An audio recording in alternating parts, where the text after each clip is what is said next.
a minute. Wait a minute. This isn't the time we usually hang out. I don't appreciate the intrusion. Who invited you anyway? It was me. Guilty.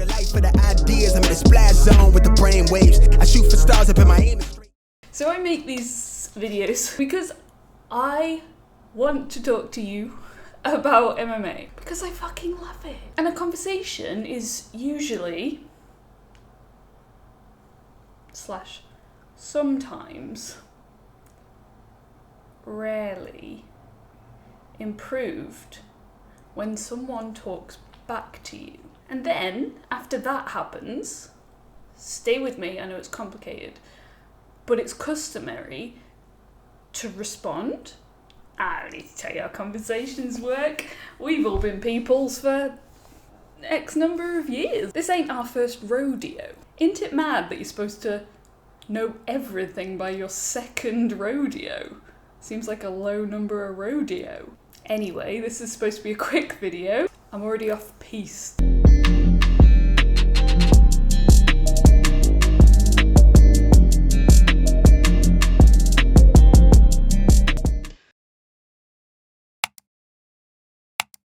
I read all my comments, looking at you. I've had a couple of comments from you lovely lot this week asking me to talk around a couple of very specific topics, and I already had a video. It's already lined up. A mechanical car of my thoughts has been pulled back, and all that kinetic energy, probably not the right one, I failed physics, is like ready, waiting to spring forward out the blocks at 4 p.m. on Monday. So you don't mess with kinetic energy, we all know that. When these thoughts of mine were requested, who am I to say no? So this is going to be super short, super quick, super to the point. Doubt it. Request number 1 was to reflect on the fight that we just saw last weekend that saw Jiří Procházka walk away with the light heavyweight belt. Now, I recorded Monday's video immediately after that fight had finished, so I'm only human. I had some thoughts. Here's a little sneak peek for you. If you're still saying anything about Glover's chin, get out. But of course, every time Jiří was on the feet, he was dangerous, even as he got tired. Full mount, raining down punches. Threatened a couple of arm triangles. Jiří slipped out due to all that delicious sweat, ended up on top, got his own punches in. Glover slipped out, ended up on top, took the back, was threading the choke. Jiří slipped out, ended up on top. And then, with less than 30 seconds left, when he was mere moments from successfully defending his belt, Glover made a mistake. Jiří was on his back like around his neck, champ was tapping, and knew. Now the video's not actually about that fight at all, so you're still gonna have to watch that to see what's next for Valentina Shevchenko. But as you can see, immediately after that fight, I was loving life. I was reeling from the back and forth war and all its twists and turns, and I stand by that. But since then, Anthony Smith has come out saying that he thought both Jiří and Glover had the worst performances of their life, and Jiří himself in his post-fight interview said that his performance was horrible and that he was disappointed. Hang on, lads. Were you participating / viewing the same fight as I was viewing / not participating in? So, call me a glutton. Or a glutton. You're glutton for punishment, but are you a... Call me a greedy guts. I had to go back and watch it again. And here's the thing. Technically, both fighters made a lot of mistakes. Frustrating for them, fuel for the critics, but it only added to the drama for us as fans. 28 seconds. That is the small margin between, history and regret. Both fighters showed incredible heart. The pace was off the charts. The near finishes, the swings in momentum. the unexpected tactics that made it look like they'd done some kind of Freaky Friday body swap. The whole thing from start to finish pretty much wasn't what anyone expected. Like, most people were saying that Glover's old man chin couldn't cope with Jiří's power and Jiří was going to get knockout in the early rounds, or if Glover managed to get it to the ground, then Jiří stood absolutely no chance and he'd submit him in seconds. Neither of those things happened. Afterwards, we found out that Jiří had broken his hand, which may have contributed to the unexpected way the whole shebang ended. And all of that, if you can catch any one of those nuggets, is why this fight was like an instant classic, but not for any great technical perfection. And so you can see why Jiří might not be completely happy with his performance, despite walking away with the title. And he certainly has a lot of things to work on before his next matchup, whether that be the European super fight with Jan, Glover rematch has been mentioned, or potentially the winner of Anthony Smith Ankalaev, or should I say, or potentially Ankalaev, who many think is destined for that belt. I'm just down to see Jiří fight whoever, really, and enjoy this wild ride for as long as we have it in front of our very eyeballs, before he retreats to live on some kind of desert island, growing an exceptional beard and talking to turtles. But Anthony Smith, on the other hand, speaking up, may have a little bit more of a motive, maybe a few bitter notes to this particular wine.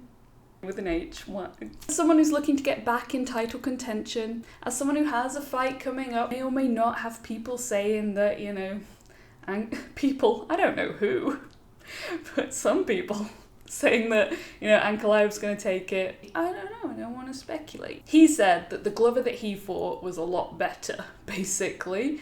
He said he's never seen him lose positions like that before. He was looking old. He didn't fight smart. He might have just been stroking his own ego. I don't know. Is it just me, or since he started working with Bisping on the Believe You Me podcast, has Anthony Smith been getting a bit bitchier? I don't remember him being a contentious figure previously. Maybe I just wasn't paying attention, but then again, if he was doing it loud enough, I wouldn't have had a choice but to pay attention.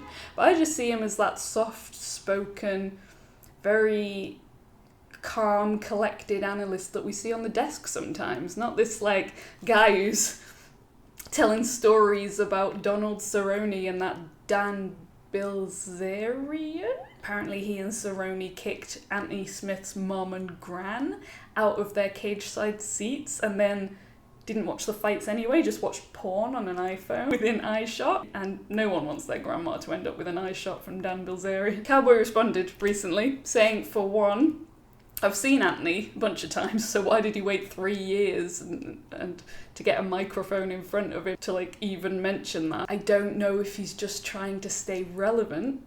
Cerrone's words. Ooh, burn. Is that it, Anthony? Are you just taking Uncle Chael's advice and looking to turn heel? Because I don't know if it works for you.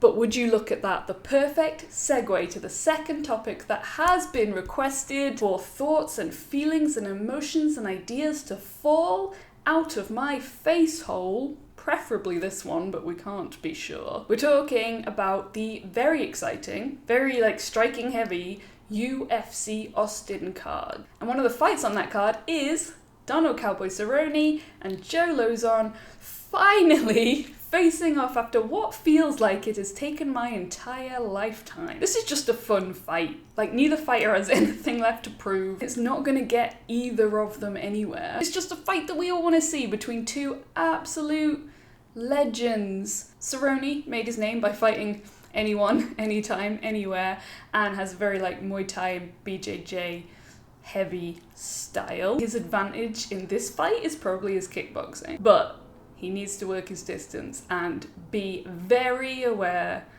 of Lauzon's power, especially in those early rounds. Cerrone has an incredible gas tank, and as the time ticks by, his chances of winning are only going to increase. So we'll likely see Lauzon just go all in from that very first buzz, chasing Cerrone down, throwing everything he has with little caution and probably try and land some risky submissions as well. You know, we've seen it before, Cerrone can be slow to start, and Lauzon should be looking to capitalise on those early moments if he wants to get his hand raised. The main event, can't even get words out, that's how good this fight is probably going to be. Calvin Kattar, Josh Emmett. Kattar won the hearts of the world when he faced off against Max Holloway in that it's not even a fight, it was a 5-round beating. But we were all a little concerned after that Kattar may not be the same again. Then he came and carved a hole or two in Giga Chikadze with his fucking elbows. So I guess it's time for him to face another dangerous striker. Emmett goes into every fight with bad intentions, and he's definitely looking to knock Kattar out. He's come out of his last 4 fights with the W, so he's on quite a streak. He has crazy power. He's got 11 knockouts on his resume, and more knockdowns than the average bigger guy. If he could just get close enough to Kattar, and that's a big if, he could pull off what many would consider to be an upset. And why that's a big if is Kattar's boxing is next level. His biggest weapon is his mechanically perfect jab, which he extends like directly from his temple to his opponent's nose without load or tell. He's fluid, rangy, mixes in his feints well. He loves a right low kick followed by that jab. But he's not against a calf kick. Not against a calf kick. In fact, in that Burgos fight, he even included some kicks up the middle. And once he's established his range, he throws that right like there's no tomorrow for his opponent anyway. He was a high-level high school wrestler, so he can mix that in as well, but we do mostly see him wrestling defensively. And he has heart. I reckon it's going to see him through this one. Kevin Holland's back. Against him means Kevin Holland. He's taking a break from being the friendly neighbourhood trailblazer to grace us with his presence in the Octagon once again.